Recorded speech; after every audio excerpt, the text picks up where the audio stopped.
देहाची या गावा आलिया, जन्म मृत्यूची या सोहळिया, ना म्हणो नये धनंजया जिया परी. प्रस्तुत प्राप्त समयी आजच्या या प्रवचन रूपी सेवेकरिता घेतलेली ओवी ज्ञानेश्वरी या ग्रंथातील 18वा अध्याय आणि या 18व्या अध्यायातील ओवी क्रमांक 101. प्रस्तुत ओवीतून भगवान आपल्याला मार्गदर्शन करतात.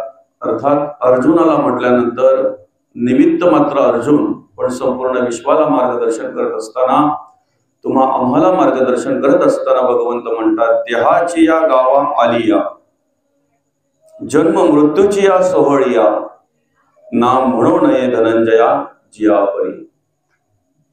या देहाच्या गावामध्ये आल्यानंतर जन्म मृत्यूचा जो काही सोहळा आहे त्याला नाही म्हणू नये, अशा प्रकारचं मार्गदर्शन आपल्याला भगवंत या ठिकाणी करतात. ओवीवर अर्थपूजा बांधण्याआधी ज्या निमित्तानं आपण या ठिकाणी ही प्रवचन सेवा आयोजित केलेली आहे, आपल्या या नडगाव कुंभारपाडा अर्थातच पितांबरे गाव आणि या गावातील हे पितांबरे परिवार, आपल्या या पितांबरे परिवाराचे दादा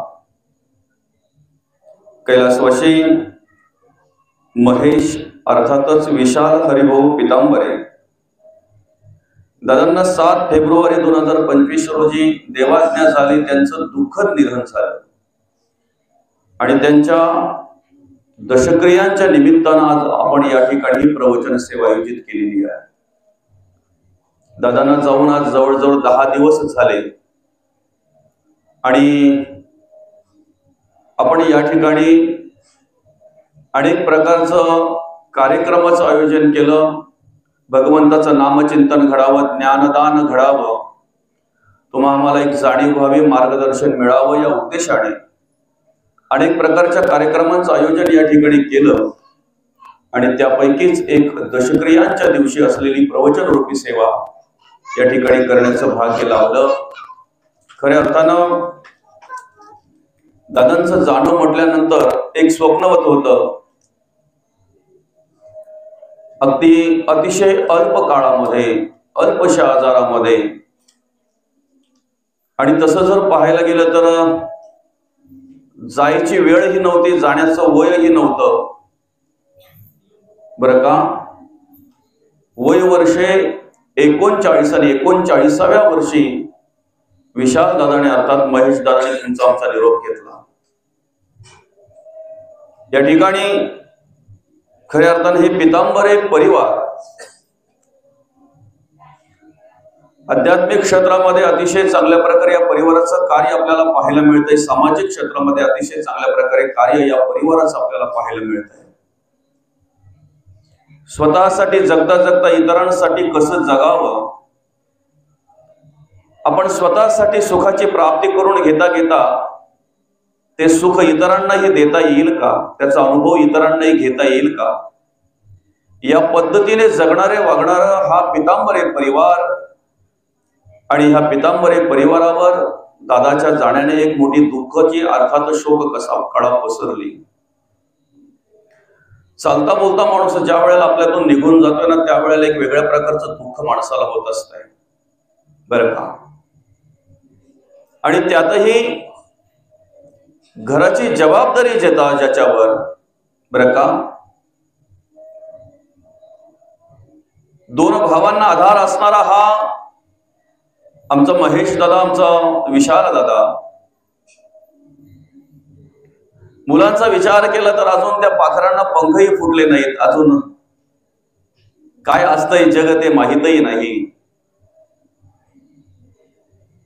वयाच्या अवघ्या 12व्या-13व्या वर्षी या ठिकाणी पितृक्षेत्र हरपावं म्हणजे कदाचित त्यांना जाणीवही नसेल की आज 7 तारखेपासून या ठिकाणी अनेक माणसं येत आहेत. आमच्या घरी अनेक प्रकारच्या कार्यक्रमांचं आयोजन केलं जात आहे. कदाचित त्यांना माहिती नसेल हे काय चालू आहे, कशासाठी, नेमकं काय आहे. ज्या वेळेला अशी लहान मुलं आपल्याला विचारत असतात ना बाबा कुठे गेले, त्यावेळेला त्यांच्या समजुतीसाठी घरातली समजूत काढत असतात, बाबा देवाघरी गेले. बरं का, शेवटपर्यंत हेच सांगावं लागतंय, बाबा देवाघरी गेले, कारण याच्या पलीकडे आपल्या हातात दुसरं काहीच नसतं. दादा गेल्याचं दुःख प्रत्येकाला आहे. भावाला भाऊ गेल्याचं दुःख आहे, बहिणीला भाऊ गेल्याचं दुःख आहे, मुलांना पितृछत्र हरपल्याचं दुःख आहे, आईला मुलगा गेल्याचं दुःख आहे. खऱ्या अर्थाने ह्याच पितांबरी परिवारामध्ये 2012 साली असलेले आपले हरिदादा, त्यांचा देहांत झाला. त्यांनी या जगाचा निरोप घेतला. त्यांचंही अल्पशा आजाराने निधन झालं. आणि त्यांच्या पाठोपाठ त्यांचाच हा कारभार सांभाळणारा, कार्य सांभाळणारा आपला महेश दादा, विशाल दादा आज अल्पशा आजाराने निघून गेला. या ठिकाणी या ओवीतून भगवंत आपल्याला मार्गदर्शन करतात. देहाची या गावा आलिया, जन्म मृत्यूची या सोहळिया, नाम म्हणून ये धनंजयाची या. जन्म झालेला आहे खऱ्या अर्थाने आपला. ज्या वेळेला आपला जन्म झाला त्याच वेळेला आपल्या बरोबर मृत्यू आहे. कधीही साथ सोडत नाही. बरं, आपण म्हणतो जिवलग मित्र आहे माझा, माझ्या बरोबर असतो, माझ्या जीवाला, माझ्यासाठी जीवाला जीव देणारा आहे. पण कधीतरी एखाद्या वेळी त्या मित्राच्या मनाविरुद्ध जर आपल्याकडून काही झालं ना तर तो साथ सोडतो.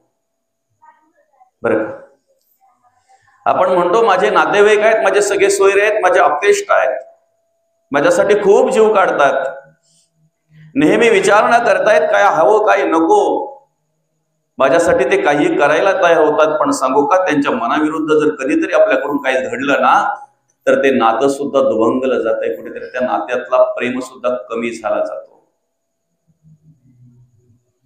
आपल्या घरात सुद्धा अशी कधीतरी एखादी वेळ आपल्याला पाहायला मिळते, जोपर्यंत आपल्या हातामध्ये पिशवी असते, रस्त्यात येताना, कामावरून येताना, तोपर्यंत मुलं सुद्धा आपल्याला अर्ध्या रस्त्याला घ्यायला येतात. पण ज्या दिवशी पिशवी नाही असं समजतंय त्या दिवशी ती मुलं सुद्धा आपल्यापर्यंत पोहोचत नाही, अर्ध्या रस्त्याशीच परत फिरतात. का? आज पप्पाच्या हातामध्ये, बाबांच्या हातामध्ये पिशवी दिसत नाही.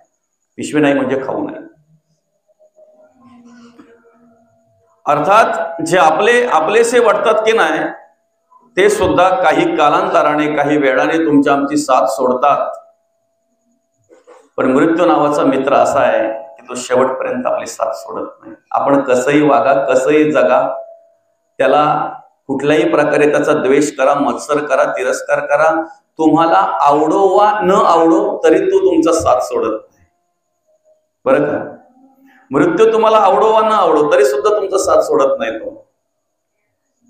आणि म्हणून जन्म झालेला आहे, मृत्यू ठरलेला आहे, प्रत्येकाला जावं लागणार आहे. प्रत्येकाचा काळ वेळ वेगवेगळा आहे, सारखाच नाही. प्रत्येकाचा काळ वेळ वेगळा आहे. प्रत्येकाला आयुष्य भगवंताने वेगवेगळं दिलेलं आहे. शास्त्राच्या नियमाप्रमाणे आज कलियुगामध्ये माणसाला 100 वर्ष आयुष्य सांगितलेलं आहे, पण तेवढं मिळत नाही. बरं का, जन्म कुठे व्हावा, कसा व्हावा, कधी व्हावा हे आमच्या हातात नव्हतं. झालेला आहे ते आम्ही टाळू शकत नाही.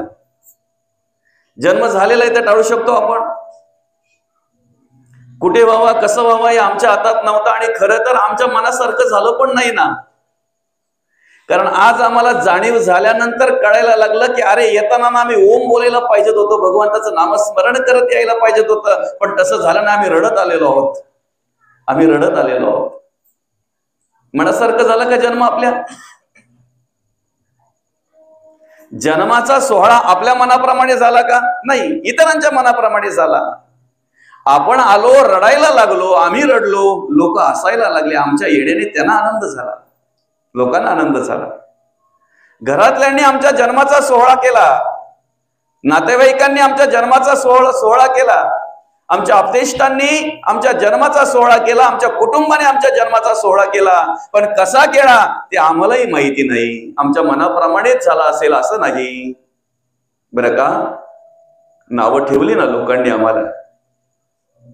आपलं नाव जे ठेवलंय की नाही ते सुद्धा आपल्या मनाप्रमाणे असेलच असं नाही. काही ना नाही आवडत भाऊ नाव स्वतःच, आई वडिलांनी ठेवलेलं नाव ना त्रासतात. ते मोठे झाल्यानंतर मनाला पश्चाताप करतात, अरे मला माझं हे नाव का ठेवलं आईने, वडिलांनी असं नाव का ठेवलं. ठणठणपाल काही नाव आहे का? ही गोष्ट आपल्याला सगळ्यांना माहिती आहे. ठणठणपाल काही नाव आहे का? पण ठेवलं ना, आणि ठेवल्यानंतर मग ते नाव बदली करावं म्हणून तो फिरायला लागला. आपण नाव काहीतरी बदललं पाहिजे, काहीतरी नाव वेगळ्या प्रकारचं ठेवलं पाहिजे. काय नाव ठेवायचं? निघाला तो कुठेतरी लांब वर जाऊन आपण नाव शोधून आणू आणि वेगळ्या प्रकारचं एक नाव काहीतरी आपण ठेवून घेऊ. ज्या वेळेला निघाला त्यावेळेला रस्त्यामध्ये एक बाई गोवऱ्या वेचत होती आणि तिला त्या शेणाची टोपली, त्या गोवऱ्यांची टोपली उचलत नव्हती म्हणून तिने ती टोपली उचलायला बोलवलं. टोपली उचलता उचलता त्याने विचारलं, आपल्याला नाव हवं आहे ना. म्हणून मग त्याने विचारलं, काकू तुमचं नाव काय ग? मग तेव्हा त्याने सांगितलं, माझं नाव लक्ष्मीबाई. बरं का, लक्ष्मीबाई वेचते काय? गोवऱ्या, शेणी. पुढे निघाला. पुढे निघाल्यानंतर एक भिकारी त्याच्याकडे आला. तो मागायला लागला त्याच्याकडे. अरे बोलतो, मी पण तुझ्यासारखाच निघालोय बाहेर, तुला काय देऊ मी, पण ठीक आहे तुझं नाव काय? मग त्यावेळेला त्याने सांगितलं, माझं नाव म्हणे धनपाल. धनपाल भीक मागतोय. पुढे जाऊन एकाची अंतिम यात्रा निघाली होती. स्मशानभूमीकडे त्याला चालवलं होतं. बरं का, चौघांच्या खांद्यावर त्याला घेतलं होतं. मागे असणाऱ्यांना विचारलं, जे मेलं त्यांचं नाव काय?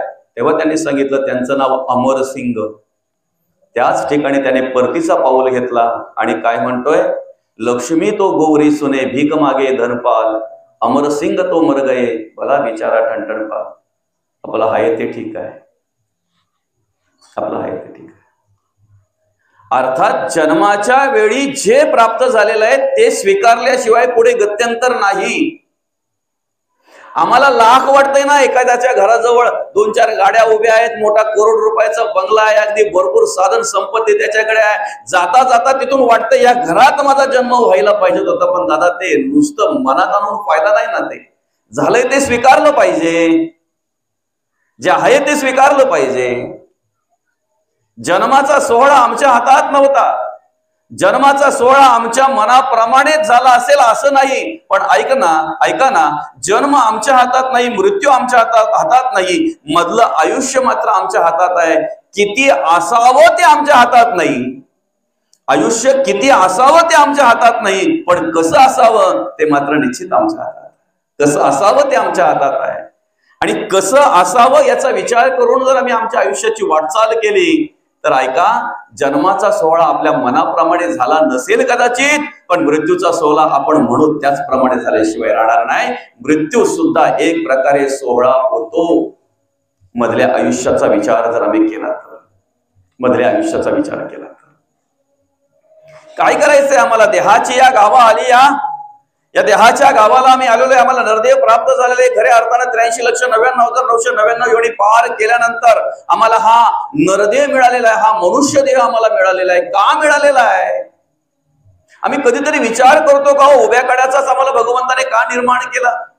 आम्ही कधीतरी विचार करतो का विशेष बुद्धी आम्हालाच का भगवंताने दिली? विशेष जाणीव आम्हालाच का दिली?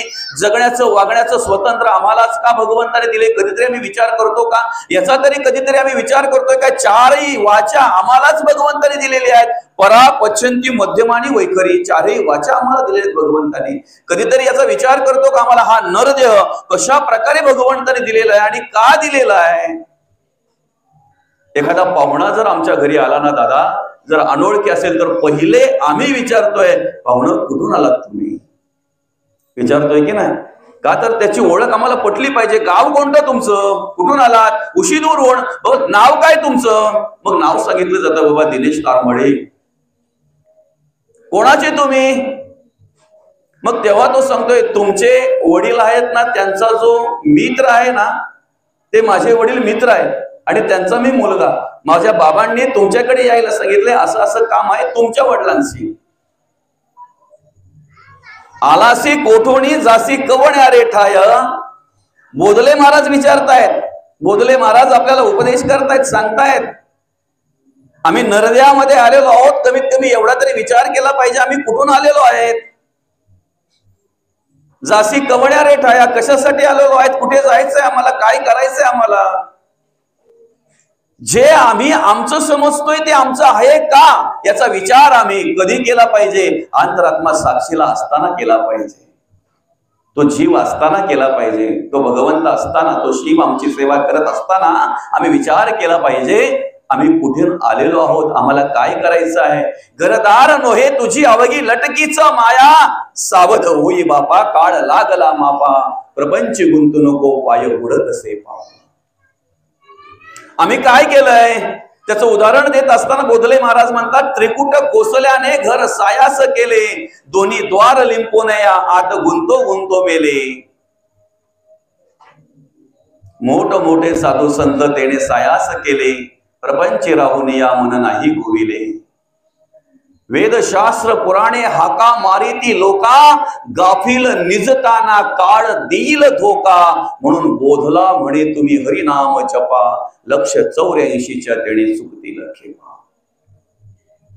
आम्ही कुठून आलेलो आहेत याचं ओळख करून देत असताना जगद्गुरु तुकोबा म्हणतात, आम्ही वैकुंठीचे वासी. आम्ही कुठून आलेलो? चर्म चक्षुने जर पाहायला गेलं, आमच्या अल्प ज्ञानाने जर आम्ही पाहायला गेलं, तर आम्ही कुठून आलेलो? ओशीत मधून, नडगाव मधून. तिथे आईच्या गर्भातून, पितेच्या रेतातून, अन्नातून. त्याची निर्मिती करणारा कोण आहे दादा? त्याची निर्मिती करणारा कोण आहे? जिथून आमची उत्पत्ती आहे ना, तिथे आम्हाला जायचं आहे, त्याची आम्हाला ओळख घ्यायची आहे.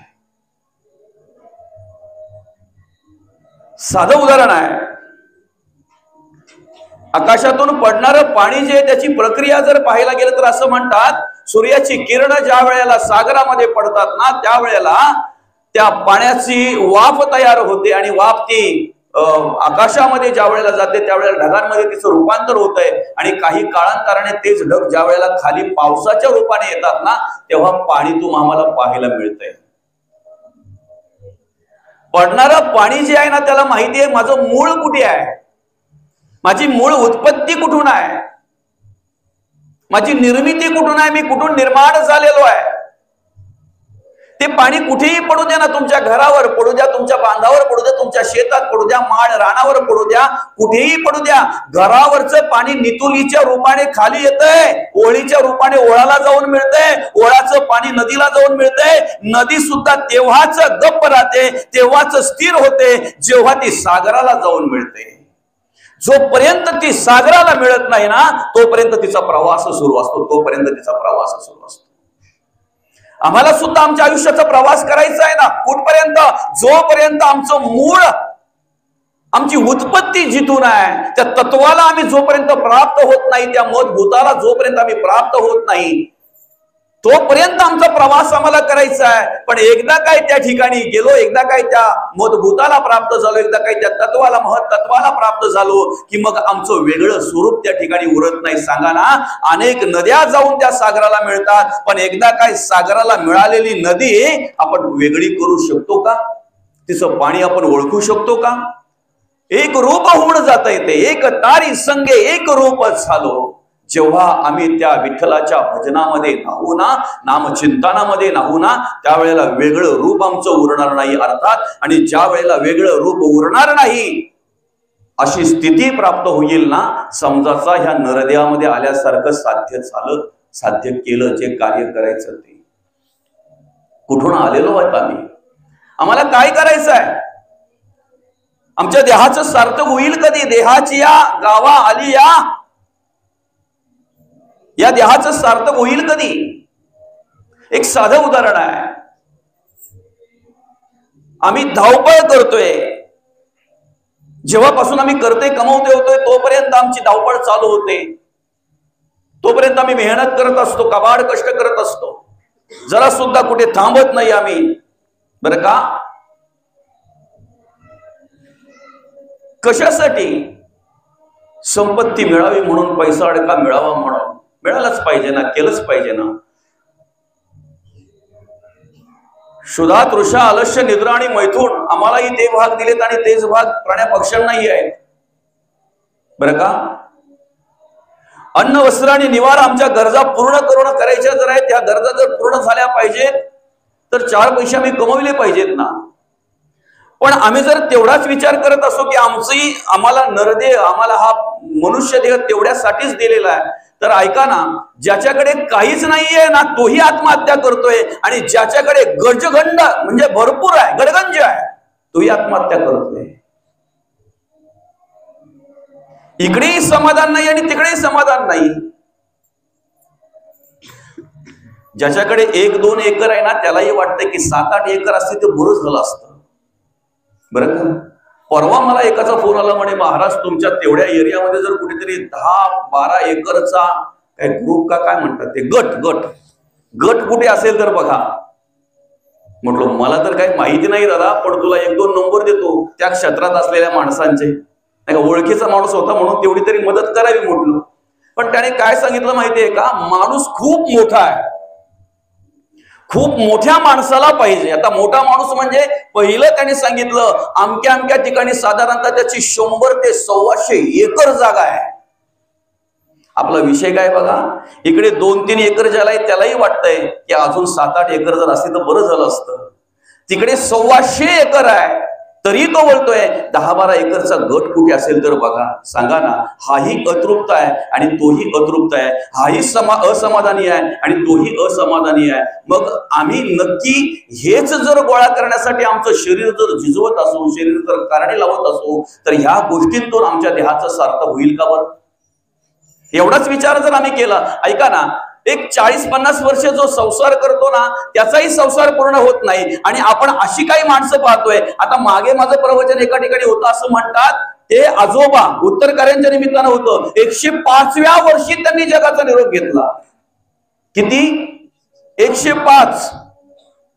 बरं का, 105 वर्ष ज्यांनी या ठिकाणी कार्य केलेलं आहे, मी म्हणेन 85 वर्ष संसार केला असेल, कारण त्यावेळेला लग्न लवकर व्हायचे.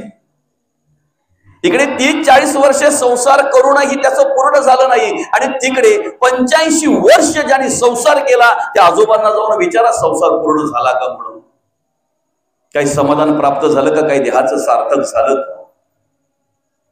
आम्ही जे करतोय की नाही, खरं तर त्याच्यामध्ये आमच्या देहाचं सार्थक होतंय की नाही होतंय याचा विचार आम्ही करत नाही. त्याच्याने आमच्या देहाला समाधान सुख प्राप्त होतंय की नाही होतंय याचा विचार आम्ही नाही करत आम्ही.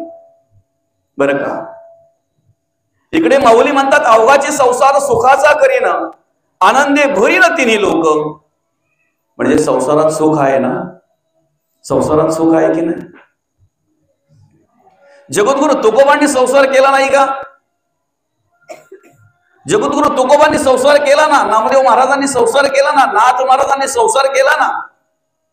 मग त्यांना जर समाधान प्राप्त झालं, त्यांना जर सुख प्राप्त झालं, तर ऐका ना, ज्या नरदेहामध्ये येऊन त्यांनी ते कार्य केलं ना, त्याच नरदेहामध्ये जर आम्ही आहोत तर आम्हाला तो समाधान, ती आत्मप्रचित, तो आत्मसाक्षात्कार का होत नाही, त्याला कारण आहे. त्यांनी संसार केला पण स्वतःचाच नाही केला. माऊलींनी कसला संसार केला? माऊली म्हणतात अवघाचे संसार सुखाचा करीन, आनंद भरीन तिन्ही लोक. कसला संसार केला माऊलींनी? ऐका, आम्ही ज्या वेळेला एखादी गोष्ट खातोय ना, त्यावेळेला ती गोष्ट आमची गोष्ट जे काय असेल, आमचं जे काही पदार्थ असेल आमच्या घरामध्ये बनवलेला, तो पदार्थ आम्ही बनवलेला आम्ही खाताना किती समाधान होते आम्हाला माहिती नाहीये. पण ज्या वेळेला तोच पदार्थ आम्ही 4 लोकांना वाटून जेव्हा खातोय ना, त्यावेळेला एक वेगळ्या प्रकारचं समाधान आपल्याला प्राप्त होत असतंय. आम्ही किती उंची वस्त्र घालतोय ना, त्याच्यामध्ये आम्हाला किती समाधान मिळेल याचं काही महत्वाचं नाही किंवा याचं काही विशेष नाही आहे. पण ज्या वेळेला आम्ही इतरांना गरज असलेल्या अशा ठिकाणी ज्या वेळेला वस्त्र दान करून आणि मग आम्ही चांगल्या प्रकारचे ज्या वेळेला वस्त्र परिधान करतोय की ना, त्यावेळेला ते वस्त्र परिधान केल्याचं समाधान आम्हाला वेगळ्या प्रकारचं असतंय, वेगळ्या प्रकारचं असतंय. आम्ही जे कमवतोय ना ते आमचं आम्ही खाणं, याला प्रकृती म्हणतात. पण दुसऱ्याचं ओरबडून खाणं याला विकृती म्हणतात. ऐकताय ना, दुसऱ्याचं ओरबडून खाणं याला विकृती म्हणतात. बाजारामध्ये अशी बरीचशी माणसं आम्हाला पाहायला मिळतात, म्हणून सुखी नाहीत, म्हणून समाधानी नाहीत. दुसऱ्याला दुःख देऊन तुम्ही जर स्वतः सुखाची अपेक्षा करत असाल तर आयुष्यभर जरी त्या सुखाची अपेक्षा केली तरी कधीही प्राप्त होणार नाही, कधीही प्राप्त होणार नाही. पेरली ती उगवते ना. जे आपण दुसऱ्याला देतोय ना त्याच्या दुप्पट आपल्याला मिळतंय, मग ते काहीही असू द्या बरं का. जे आपण दुसऱ्याला देतोय ना त्याच्या दुप्पट आपल्याला मिळतंय, दुप्पट आपल्याला मिळतंय. मग या ठिकाणी आम्ही कार्य करत असताना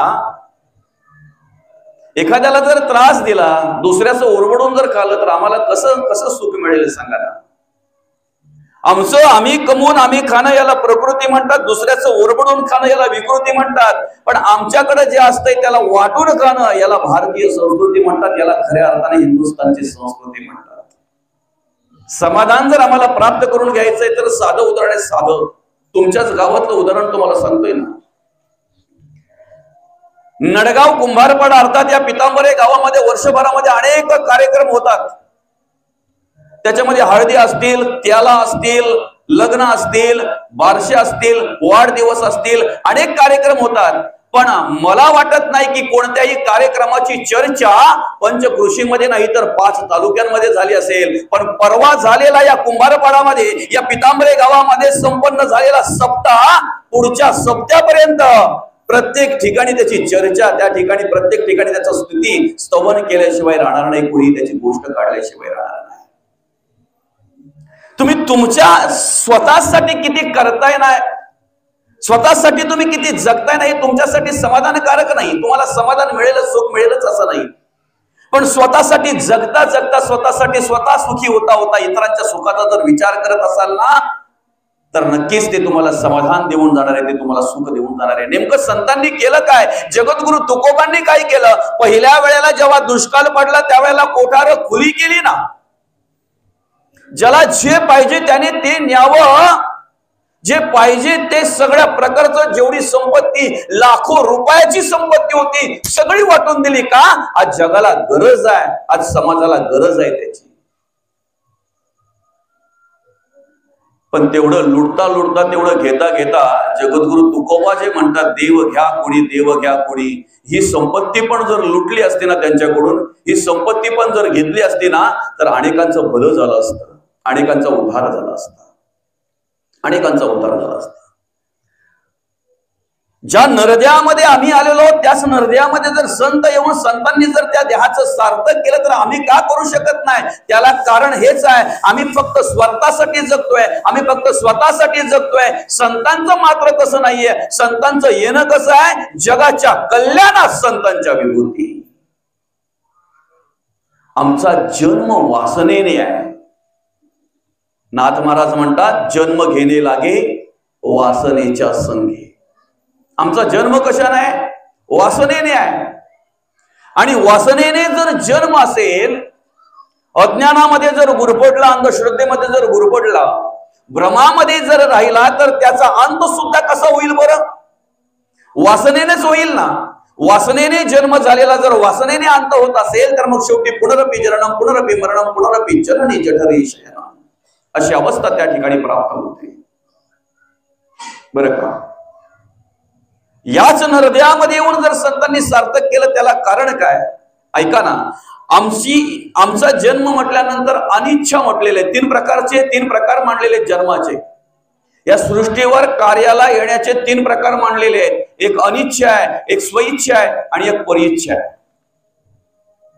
स्वइच्छा संत आहेत, जेव्हा पाहिजे तेव्हा यावं. ऐका, जेव्हा पाहिजे तेव्हा यावं आणि जेव्हा पाहिजे तेव्हा कार्यभाग संपवावा. त्यांचं येणंही त्यांच्या ताब्यात आहे, त्यांच्या हातात आहे, आणि त्यांचं जाणंही त्यांच्या ताब्यात आहे, त्यांच्या हातात आहे. कार्य संपलं, थांबायचं नाही. 21-22 वर्ष माऊलींनी कार्य केलं. 21-22 वर्ष. 16व्या वर्षी ज्ञानेश्वरी या ग्रंथाची रचना केली. अवघ्या वयाच्या 16व्या वर्षी ज्ञानेश्वरी अर्थात माऊलींनी आम्हाला ज्ञानेश्वरी दिली. 21-22 वर्ष फक्त कार्य केलं. पण आज 100 वर्ष जगणाऱ्या माणसाने त्याचा अभ्यास करून आपल्या जीवनाचा अवतार करून घ्यावा. एक तरी ओवी अनुभवावी. ग्रंथ श्रेष्ठ ज्ञानदेवी एक तरी ओवी अनुभवावी. एक ओवीचा जरी आम्ही अनुभव घेतला, एक ओवीचा जरी आम्ही अभ्यास केला, तरी सुद्धा आमच्या जीवनाचं सार्थक झाल्याशिवाय राहणार नाही, आमच्या आयुष्याचं सार्थक झाल्याशिवाय राहणार नाही. किती जगला यापेक्षा कसा वागला याला विशेष महत्व आहे.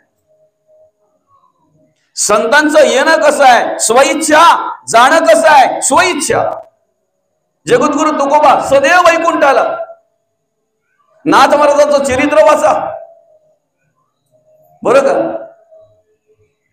संतांचं चरित्र ज्या वेळेला आपण वाचतो ना, त्यावेळेला कळतंय संतांचं आयुष्य कसं होतं, संतांचं जगणं कसं होतं, वागणं कसं होतं. त्यांना समाधान झालं ना, त्यांना सुख प्राप्त झालं ना. जिथे जी सेवा घडायची तिथे ती सेवा त्यांनी केली. काशीशी आणलेली गंगा गाढवाला पाजत असताना इतर बोलले, अहो काय करता, एवढ्या लांबून आणले. दादा, आज ह्या गंगेची गरज खऱ्या अर्थाने ह्या देवाला आहे, ह्या देवाला आहे.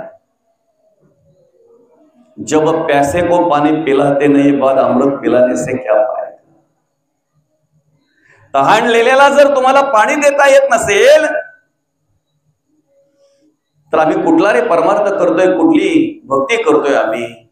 भुकेलेला जर आम्हाला अन्न देता येत नसेल तर कुठला परमार्थ करतोय, कुठली भक्ती करतोय आम्ही, कसली सुखाची अपेक्षा करतोय आम्ही.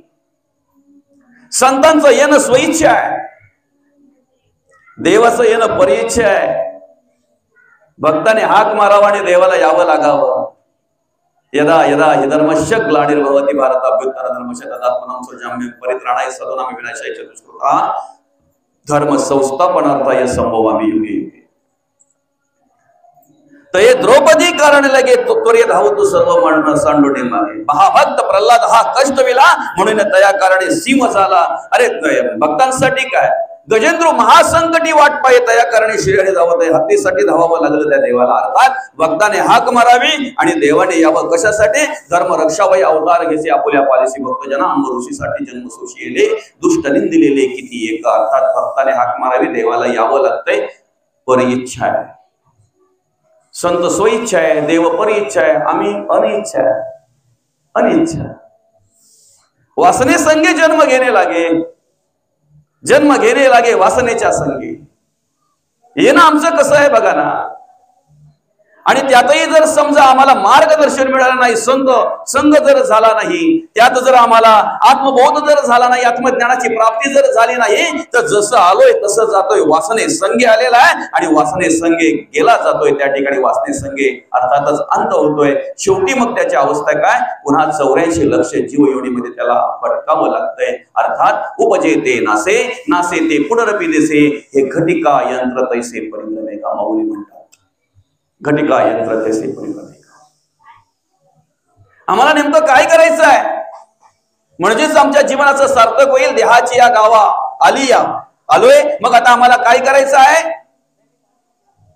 आम्ही आमच्या जीवनामध्ये अनेक पंगती उठवल्या दादा, पण ज्या पंगतींच्यात आम्हाला समाधान वाटलं नाही ना, खऱ्या अर्थाने याच गावामध्ये सप्ताहाचं ज्या वेळेला आपण आयोजन केलं, हरिनाम सोहळ्याचं ज्या वेळेला आयोजन केलं, ऐका ना, तुम्ही अनेक ठिकाणी वाढायला गेले असाल, अनेक ठिकाणी सहकार्य केलं असेल, पण त्या ठिकाणी केलेलं सहकार्य वेगळंच अनुभव देऊन गेलं ना, एक वेगळंच समाधान देऊन गेलं की नाही. बघा ना, एक स्तवनीय म्हणजे अर्थातच स्तुती करावी तेवढी थोडी, अशा प्रकारचा तो कार्यक्रम तुम्ही संपन्न केला, संपन्न झाला.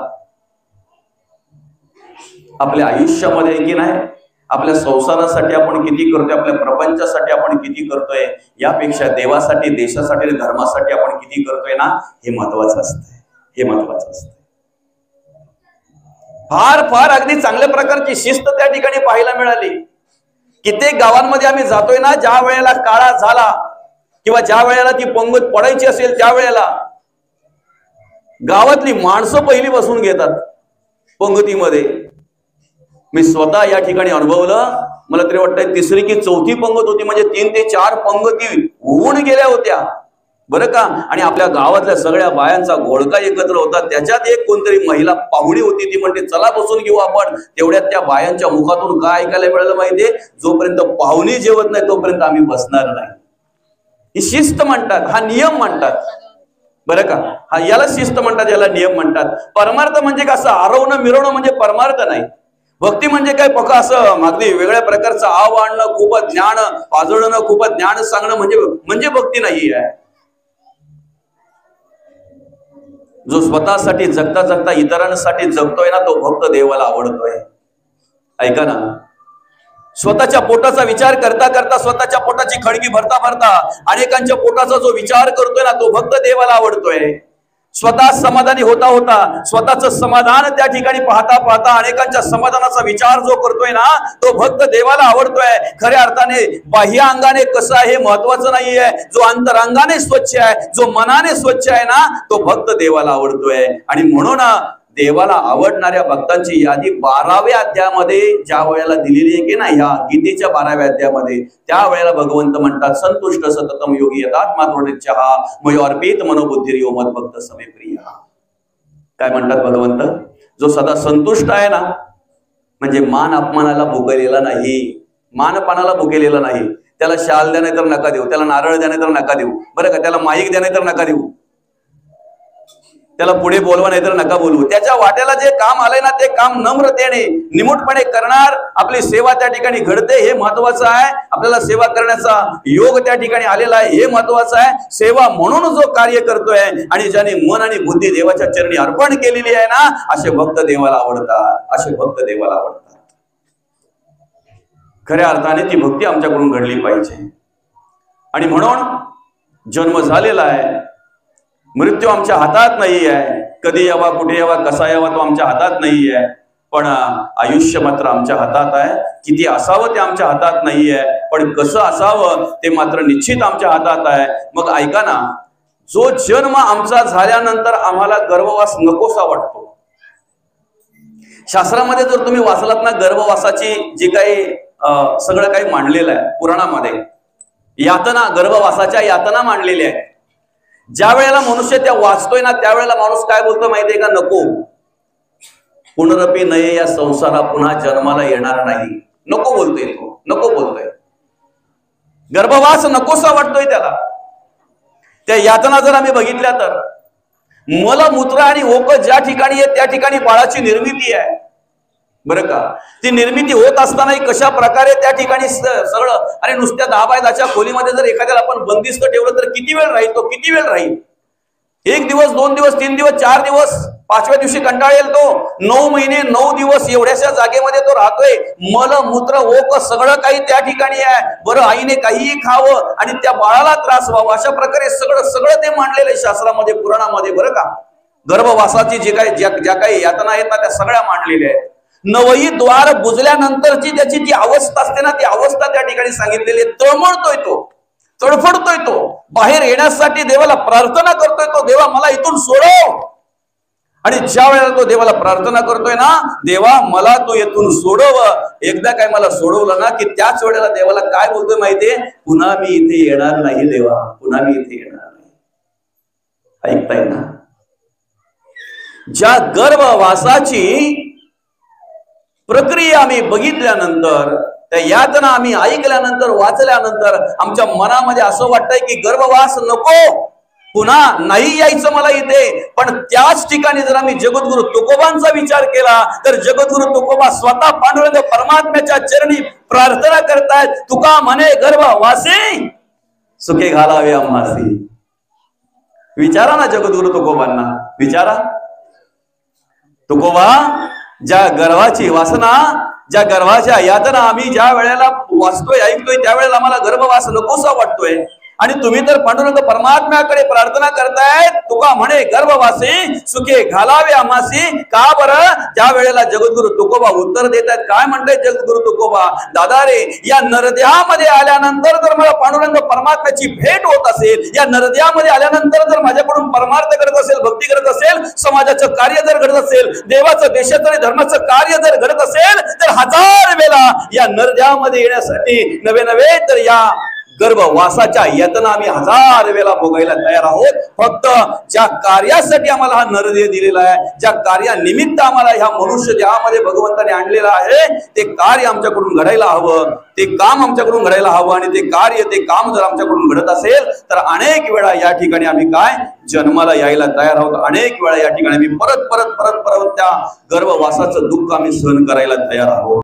आता खरं तर आम्ही जर त्या पद्धतीने कार्य केलं, संतांच्या पावलावर पाऊल ठेवून जर चालण्याचा प्रयत्न केला, त्या पद्धतीने जर कार्य करण्याचा प्रयत्न केला, तर आम्हालाही या जीवनामध्ये आनंद घेता येईल, सुख अनुभवता येईल, समाधान अनुभवता येईल. बरं का? मग नक्की काय केलं तर आमच्या या देहामध्ये आल्याचं आमचं सार्थक होईल, या नरदेहामध्ये आल्याचं सार्थक होईल? काय करायला पाहिजे? तुम्ही कुठल्याही कामानिमित्त बाहेर पडा, कुठल्याही कार्यानिमित्त बाहेर पडा. ज्या वेळेला तुम्ही एखाद्या कामासाठी घराच्या बाहेर पडताय ना, त्यावेळेला ते काम करून घरी येताना तुम्हाला अतिशय समाधान वाटतंय. कुठल्याही कामासाठी बाहेर पडा. तुम्ही बाजारात जी वस्तू आणायला जाताना, बाजारात गेल्यानंतर ती वस्तू तुम्हाला मिळाल्यानंतर परतीच्या मार्गाला निघाल्यावर तुम्हाला समाधान वाटतंय का? ज्यासाठी मी आलो होतो ना, ते काम झालं, मला समाधान वाटतंय. आपला हा 8 तास जो चालू आहे ना, शेवटचा दिवस गोड व्हावा. मृत्यूचा सोहळा करायचा आहे ना. देहाची या गावा आली या, जन्म मृत्यूची या सोहळिया. सोहळा जर करायचा आहे ना, जन्माचा सोहळा जरा बाजूला ठेवा, कारण तो आपल्या मनाप्रमाणे झालाय की नाही झालाय ते आपल्यालाच माहिती. मृत्यूचा सोहळा आपल्या हातात आहे. ऐकताय ना? मृत्यूचा सोहळा आपल्या हातात आहे. मग व्यवस्थित रित्या जर त्या ठिकाणी आपल्याला जगाचा निरोप घ्यायचा आहे, तर त्यासाठी आपण काय केलं पाहिजे? पहिला विचार केला पाहिजे, मला हा नरदेह भगवंताने कशासाठी दिलेला आहे? जे आहे ना, जे भगवंताच्या कृपेने प्राप्त झाले ते स्वीकारा. ठेविले आनंद तैसीची राहावे, चित्त असू द्यावे समाधान. त्याच्या पलीकडे जैसी स्थिती आहे तैशा परी राहे, कौतुक तूप आहे संचिताचे. कारण आम्ही इथे जगतोय, वागतोय, भोगतोय. ऐका, आम्ही इथे जगतोय, वागतोय, भोगतोय ना, याला कारण 3 प्रकार आहेत. एक म्हणजे क्रियमान कर्म, आम्ही जी आता कर्म करतोय ती. दुसरं म्हणजे प्रारब्ध, आणि तिसरं म्हणजे संचित. संचित, प्रारब्ध आणि क्रियमान कर्म, याच्या व्यतिरिक्त काहीच नाही. मग जे काही प्राप्त झालं असेल ना, ते स्वीकारावं, स्वीकारावं. ऐका ना, पहिल्या वेळेला दुष्काळ पडला, जगद्गुरु तुकोबांनी सगळं लाखो रुपयाची संपत्ती लोकांना वाटून टाकली. लाखो रुपयाची संपत्ती लोकांना वाटून टाकली. त्यावेळेला अनेकांचे उद्ध्वस्त झालेले संसार चांगले झाले. अनेकांची पोरं अन्न करता मरणारी वाचली. अनेकांचे कुटुंब उद्ध्वस्त झालेले असताना सुद्धा त्या ठिकाणी ज्या वेळेला जगद्गुरु तुकोबांनी सहकार्य केलं, ती भांडारं खुली केली, त्यांना जे पाहिजे ते दिलं, त्यावेळेला अतिशय चांगल्या प्रकारे जगण्याचा मार्ग त्यांना मिळाला. पण दुसऱ्या दुष्काळाच्या वेळी जगद्गुरु तुकोबांच्या घरात काही राहिलं नाही. हजारो जणांना जर पहिल्या दुष्काळाच्या वेळी जगद्गुरु तुकोबांनी मदत केली होती, तर त्या हजारो जणांपैकी एकाकडेही काही नसेल का जगद्गुरु तुकोबांना काही द्यायला? नसेल. दानत पाहिजे ना, काय नीतिमत्ता पाहिजे ना, नीतिमत्ता. अन्न करता बाई गेली जगद्गुरु तुकोबांची. मुलगा अन्न करता गेला. बरं का? मुलगा गेला अन्न करता. दुष्काळ पडलेला आहे, घरामध्ये काहीच नाहीये. काही वाटलं नसेल का त्या वेळेला जगद्गुरु तुकोबांना? आठवण झाली नसेल का आपल्या लाखो रुपये संपत्ती आपण अशी वाटून दिलेली लोकांना पहिल्या दुष्काळाच्या वेळी? आठवण झाली नसेल का ज्यांना ज्यांना दिली त्या माणसांची? पण जे प्राप्त झालं ते आपल्या कर्माप्रमाणे प्राप्त झालं, संचिताप्रमाणे प्राप्त झालं, प्रारब्धाप्रमाणे प्राप्त झालं म्हणून स्वीकारलं. आणि त्याच ठिकाणी जगद्गुरु तुकोबा म्हणतात, बरेच झाले देवा निघाले दिवाळे. हा संतांमध्ये आणि आमच्यामध्ये फरक आहे. हा फरक आहे आमच्यामध्ये आणि संतांमध्ये. मृत्यूचा सोहळा जर करायचा आहे ना, तर प्रत्येक क्षणोक्षणी हाची करावा विचार करावा. या पार भवसिंधू नाशिवंत देह जाणार सकळ, आयुष्य खातो काळ सावधान. काळ जर आयुष्य खातोय ना, तर ते आयुष्य सार्थकी लागण्यासाठी आम्ही काय करावं? संत समागमी धरावी आवडी, करावी तातडी परमार्थाची. नंतर करीन, उद्या करीन, मग करीन नाही, आज नव्हे आतापासून सुरुवात केली पाहिजे आपण भगवंताच्या नामचिंतनाला. भगवंताच्या नामचिंतनाला संतांनी मृत्यूला मित्र केला, मित्र म्हणून बघितलं, म्हणून संत मृत्यूला घाबरले नाहीत, कधीच नाही, कधीच घाबरले नाहीत संत मृत्यूला. आम्ही मृत्यूकडे शत्रू म्हणून पाहतो, नावडता म्हणून पाहतो, शत्रू म्हणून पाहतोय, म्हणून आमच्या पिंडामध्ये ऑटोमॅटिक सहजच ती भीती निर्माण होते, सहज भीती निर्माण होते. मृत्यू म्हटल्यानंतर लगेच भीती निर्माण होते, भय निर्माण होते. संत म्हणतात मृत्यूचे स्मरण असावे, आठवण पाहिजे, मला एक दिवस जायचंय, बरं का माऊली, स्मरण असावे, भय कदापि नसावे. भीती धरून काय करणार आहेत आपण? वेळ आल्यावर जरी तो बोलेल मला यायला टाइम नाही, तरी तो सोडणार आहे? मृत्यू सोडणार आहे? नाही ना. मग स्मरण असावं, भीती नसावी. आणि तेवढं स्मरण जर ठेवलं ना, तर नक्कीच आम्ही सरळ चालणार, सरळ वागणार. जे कार्य करायचं ते आमच्या स्मरणात असेल, आम्हाला काय केलं पाहिजे, काय केलं पाहिजे. एका राजवाड्याची पद्धत होती. त्याच राज्यातला एक राजा निवडायचा, 5 वर्षे त्याला त्या राजगादीवर बसवायचा. 5 वर्षाचा कालावधी त्याचा पूर्ण झाला की त्याला अभयारण्यात नेऊन सोडायचा. ऐकताय ना? 5 वर्षाची गादी. काय निवड झाली की मिरवणूक काढायची. अनेक बघितलेत आपण, निवड झाल्यानंतर मिरवणूक काढणारे. खुर्ची सोडताना कोणी मिरवणूक काढत नाही. मात्र बघितलंय कोणी खुर्ची सोडताना मिरवणूक काढली त्याची, कारण काय त्रास होतो तो त्याचा त्यालाच माहिती आहे, त्याचा त्यालाच माहिती. कोणी असो तो, बरं का. गाव प्रमुखाला वाटतंय सरपंच व्हावं, सरपंचाला वाटतंय सभापती व्हावं, सभापतीला वाटतंय मी आता जिल्ह्याचा अध्यक्ष झालो पाहिजे, जिल्ह्याच्या अध्यक्षालाही वाटतंय मी आमदार झालो पाहिजे, खासदार झालो पाहिजे, मंत्रीपद मिळालं पाहिजे. मंत्रीपद मिळाल्यावर तिथे तो गप्पा बसतोय, तिथे कॉम्पिटिशन चालू असतंय, मुख्यमंत्रीपद कधी मिळतंय म्हणून, केंद्रीय मंत्रीपद कधी मिळतंय म्हणून. असू द्या, तो विषय आपला नाहीये. फक्त महत्वाचा एवढंच आहे की माणसाला एखादी खुर्ची मिळाली की मग जेवढा आनंद होतो तेवढा खुर्ची सोडताना आनंद होत नाही. आणि म्हणून मग त्या राजगादीवर एकदा का एखाद्याची निवड केली ना की तो आनंदी व्हायचा. अगदी मस्त की त्याची मिरवणूक काढली जायची, त्याला आनंद वाटायचा. 4-4.5 वर्ष अगदी आनंदात जायचे, त्याचे आनंदात जायचे. पण नंतरचे 6 महिने काळजी करून करून 4.5 वर्षाचा मास कमी होऊन जायचा. 4.5 वर्ष जे काही भोग भोगलेले असायचे, जे काही आनंद जो काही त्याने मौज मजा केलेली असायची, ते नंतरचे 6 महिने त्याचे खूप चिंताग्रस्त होऊन जायचे. असं म्हणतात, निर्जीवाला जाळते ती चिता आणि सजीवाला जाळते ती चिंता. ती चिंता त्याला जाळायची. अनेक राजे असे होऊन गेले. 5 वर्ष झाले की त्यांना नेऊन अभयारण्यामध्ये नेऊन सोडायचं त्यांना, बरं का. शेवटच्या 6 महिन्याच्या कालावधीमध्ये चिंताग्रस्त व्हायचे. आता 2 महिने राहिले, 1 महिना राहिला, 15 दिवस राहिले. नंतरची अशी अवस्था व्हायची की त्यांना धरून पकडून न्यावे लागायचे. काही तर चक्कर येऊन पडायचे रस्त्यालाच. ऐका ना, असे अनेक राजे होऊन गेले. पण एक राजा मात्र पहिल्या दिवसापासून शेवटच्या दिवसापर्यंत आनंदी होता. प्रफुल्लित चेहऱ्याचा, तेजस्वी चेहऱ्याचा, हसतमुख चेहरा त्याचा. 4 वर्षे झाली, 4.5 वर्षे झाली, आता 2 महिने राहिले तरीही राजा हसतोय. काही फरक पडला नाही. नाही तब्येतीत फरक नाही, राहण्यात फरक नाही, जगण्यात फरक नाही, वागण्यात फरक नाही, बोलण्यात फरक नाही, कशातच फरक नाही. जसा पहिले गादीवर बसताना होता तसाच आता सोडताना सुद्धा, ती गादी सोडताना सुद्धा राजगादी, तेवढाच हर्ष, तेवढाच आनंद. आणि सांगू का, ज्या वेळेला त्या राजवाड्यातली मंडळी त्याला घेऊन चाललेली ना त्या अभयारण्यात सोडायला, आतापर्यंत मंडळी व्यवस्था करायची, सोडायची. ऐकताय ना? आतापर्यंत त्या राजांचा कालावधी पूर्ण झाल्यानंतर मंडळी व्यवस्था करायची, पकडून न्यायची. आता राजाने स्वतः व्यवस्था केलेली आहे. आणि स्वतः सगळ्यांना आमंत्रित करून स्वतः सगळ्या मंडळीच्या बरोबर चाललेला आहे. सगळ्यांना आश्चर्य वाटलं की अरे अनेक आले अनेक गेले, काहींना न्यावं लागलं, काहींना चक्कर यायची, काही खंगले जायचे, शेवटी अवस्था त्यांची खूप वाईट व्हायची. पण असा हा राजा यांनी नेमकं काय केलंय?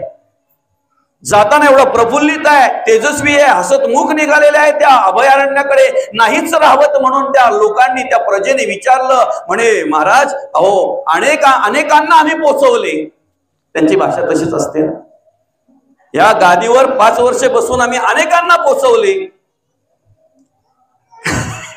काही असे गेले, काही तसे गेले, पण तुमच्यासारखं हसतमुख कोणी गेला नाही. तुम्ही एवढे हसतमुख निघालेले आहेत, बिनधास्त निघाले आहेत. फुलरात्री आम्ही तयारी करायची, तुम्ही तयारी केलेली आहे का? तेव्हा त्याने सांगितलं, दादा पहिल्या दिवसापासून तुमची सेवा केली, तुम्हाला सांभाळलं, प्रजेची सेवा केली, प्रजेचा विचार केला, त्याच्याबरोबर मी सुद्धा मौज मजा केली ना, मी सुद्धा या गादीचा आनंद घेतला ना. पण एवढंच नाही केलं तर पहिल्या दिवसापासून मी एक काम हाती घेतलं होतं. गेली 4-5 वर्षामध्ये ज्या अभयारण्यात तुम्ही मला सोडणार आहात ना, या राजवाड्यापेक्षा मोठा राजवाडा तिथं बांधलाय. मला घाबरायची काय गरज आहे? ज्या दिवशी आम्ही ही व्यवस्था करू ना, त्या दिवशी आमच्या मृत्यूचा पण सोहळा आम्ही करू. काय समजतंय? ज्या दिवशी आम्ही ही व्यवस्था करू ना, त्या दिवशी मृत्यू आमच्यासाठी काळ नसेल, मृत्यू आमच्यासाठी भय नसेल, भीती नसेल, तर मृत्यू सुद्धा सोहळा असेल. आणि तो मृत्यू ही सोहळा व्हावा असं जर वाटत असेल तर त्यासाठी आम्ही काय केलं पाहिजे? अखंड स्मरण ठेवलं पाहिजे भगवंताचं, अखंड नामचिंतन केलं पाहिजे त्या भगवंताचं. आणि जर अखंड जर नामचिंतन केलं भगवंताचं तर निश्चित शेवटचा दिवस आमचा गोड झाल्याशिवाय राहणार नाही. साधं उदाहरण आहे. शेवटच्या दिवशी आमच्याकडून भगवंताचं नामचिंतन व्हावं असं जर वाटत असेल ना, तर त्याचं सूत्र या गीतेतील 8व्या अध्यायातील 6व्या श्लोकामध्ये भगवंताने दिलेलं आहे बरं का. तिथे काय मांडलंय माहितीये का? माणसाचं एक वर्म मांडलेलं आहे. माणसाचं जगणं वागणं कसं आहे ते मांडलेलं आहे. असं की साधं उदाहरण आहे. आम्ही रोजच्या जीवनामध्ये ज्याच्यावर जास्त प्रेम करतो तेच आम्हाला रोज रोज आठवतंय. खरं आहे की कुठं आहे? बरोबर आहे की नाही? आम्ही जास्त जीव ज्याला लावतोय तेच आम्हाला परत आठवतंय. बरोबर आहे ना? 8व्या अध्यायामध्ये 6व्या श्लोकामध्ये भगवान आम्हाला मार्गदर्शन करत असताना म्हणतात, यम यम वापी स्मरण भावम त्यजत्यन्ते कलेवरम तम तमे वेन्ते कोणते सदा तद्भाव भाविता. काय म्हणतात? तुम्ही तुमच्या जीवनामध्ये ज्याच्यावर प्रेम करताय, ज्याला जीव लावताय, ज्याच्याविषयी अंतःकरणामध्ये आवड निर्माण होते, ज्याच्याविषयी तुमच्या मनामध्ये ममत्व निर्माण होतंय, तेच तुम्हाला शेवटच्या वेळेला आठवतंय. म्हणून नुसतंच काय म्हणतात का 10 दिवस झाले, 12 दिवस झाले, महिना झाला, 2 वेळा खोटेच्या खाली पण उतरवलं तरी पण बाबा काही जात नाही. पण ज्या दिवशी म्हणे त्या कपाटातला तो पैशांचा बंडल बाबाच्या वरती ठेवला ना, बाबाने निरोप घेतला. कसं असतंय माहितीये का? काही आपल्या आजूबाजूला घटना घडतात बरं का, पण तेवढ्या सिरियसली आपण घेत नाही, त्या विचार आपण तेवढा करत नाही. आलं का लक्षात? मी स्वतः एक अनुभवलेली गोष्ट आहे, जास्त दिवस जास्त वर्षाची नाही, अगदी कमी काळावधी झाला असेल त्या गोष्टीला बरं का माऊली. कसं असतंय, आता ज्यांचं वय साधारणतः 70-80च्या दरम्यान आहे, 70-90च्या दरम्यान आहे बरं का, असे भाऊ बहीण 70-80च्या दरम्यान असलेले असे भाऊ बहीण बरं का. आता जवळजवळ 3-4 जण भाऊ, 4 जणी बहिणी, मोठा कुटुंब, तो मोठा परिवार, सगळे माळकरी. ऐकताय ना? सगळे माळकरी, पण त्यातली एक बहीण माळकरी नाही. आता मला सांगा, ज्या एखाद्या कार्याच्या निमित्ताने ही सगळी जेव्हा एकत्र येत असतील तेव्हा सगळी त्या बहिणीला काय बोलत असतील? ताई तू एकटीच का ग राहते? आम्ही सगळे आहेत ना बरं का. पण ती ताई काय बोलायची माहितीये का? दादा माझ्या घरातलं वातावरण तसं नाही. कारण वार कुठला पण असला तरी पण त्याला त्या चुलीमध्ये एक टाकल्याशिवाय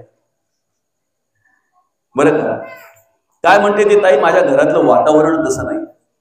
मला व्हावंसं वाटतंय ना, मला व्हावंसं वाटत नाही का? मला असं वाटतंय ना की माझे 4 भाऊ माळकरी आहेत, माझ्या 3 बहिणी माळकरी आहेत आणि मी एकटीच नाहीये. मला वाटतंय ना ती माळ घालावी म्हणून. घालेन मी. तिच्या मुखातून काय यायचं माहितीये का? घालेन मी. माझ्या मनाला वाटेल ना तेव्हा मी घालेन. तुम्ही आग्रह करू नका. बघा, मनाला वाटेल तेव्हा मी घालेन. आजारी पडली बिचारी. 2 महिने झाले, 4 महिने झाले. आलं लक्षात? आणि 4 महिन्यानंतर की नाही ती पडलेल्या अवस्थेमध्ये त्या घरातल्या माणसांना अशी गळ्यामध्ये अशी दाखवायला आनंद वाटला त्यांना. त्यांनी मामासांना बोलवून घेतले, मावशीसांना बोलवून घेतले. ते 4-5 भाऊ तिचे, 2-3 बहिणी त्या आल्या. त्यांना आनंद वाटला. सगळ्यांनी एक एक माळ आणली होती बरोबर. कारण त्यांनी घेतले की नाही घेतले, यांनी घेतले की नाही घेतले, त्यापेक्षा सगळ्यांनी एक एक माळ बरोबर आणली होती. सगळ्याच घालायच्या नव्हत्या, एकच घालायच्या.